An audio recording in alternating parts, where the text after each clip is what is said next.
کہ وَعَسَىٰ أَن تَكْرَهُوا شَيْئًا وَهُوَ خَيْرٌ لَكُمْ، کسی چیز کو تم ناپسند کرو حالانکہ وہی تمہارے لیے بہتر ہوگی۔ وَعَسَىٰ أَن تُحِبُّوا شَيْئًا، کسی چیز کو تم زیادہ پسند کرو، وَهُوَ شَرٌّ لَكُمْ، حالانکہ وہ چیز تمہارے لیے بری ہوگی۔ ہر ایک یہ چاہتا ہے کہ مجھے دولت مل جائے، دولت مل جائے، مگر دولت ملنے پر چند مصیبتیں آنے والی ہیں، اس لیے اللہ تعالیٰ دولت مند بنانے کے بجائے غریب رکھتا ہے، دولت مند بنانے کے بجائے غریب رکھتا ہے۔ تو غریبی کے اندر بھی کئی فائدے ہیں۔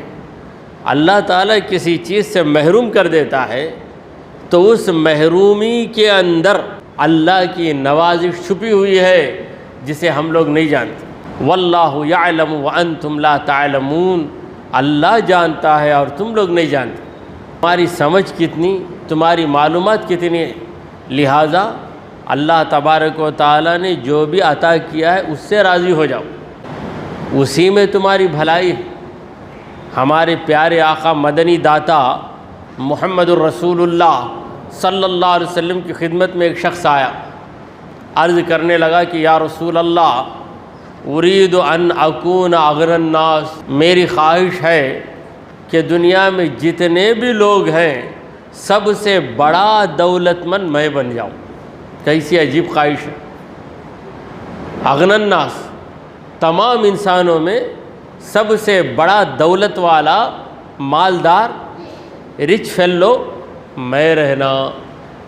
اب ہمارے حضور کے پاس ہر ٹیڑھے سوال کا جواب، اگر دوسرا رہتا، دوسرا ملا ہوتا تو بڑا غضبناک ہو جاتا۔ یہ کیا ہرس آ گئی تجھے، سب سے بڑا مالدار تو بن جائے؟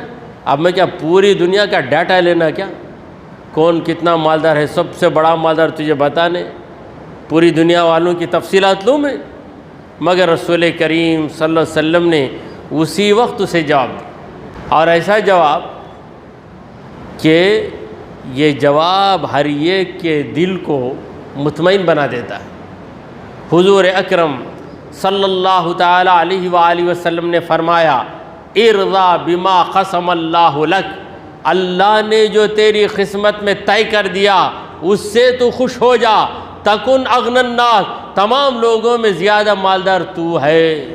اگر تیری قسمت میں روٹی کا سوکھا ٹکڑا ہے، اگر تیری قسمت میں دال کا پانی ہے، اگر تیری قسمت میں ایک جھونپڑی ہے، اگر تیری قسمت میں پھٹا پرانا کپڑا ہے تو کوئی پرواہ نہ کر، اسی سے راضی ہو جا تو مالدار ہے۔ اگر تیرے دل میں رضامندی نہیں ہے، تو شکایت کا پتلا ہے، تو بڑے بڑے بنگلے میں رہ کر بھی تو شکایت کرے گا، نفیس اور مرغن غذائیں کھا کر بھی تو شکایت کرے گا، بھاری بھاری کپڑے پہن کر بھی تو شکایت کرے گا، تو فقیر لکیر کا فقیر ہی رہے گا۔ تو مالدار دولت کیا ہے؟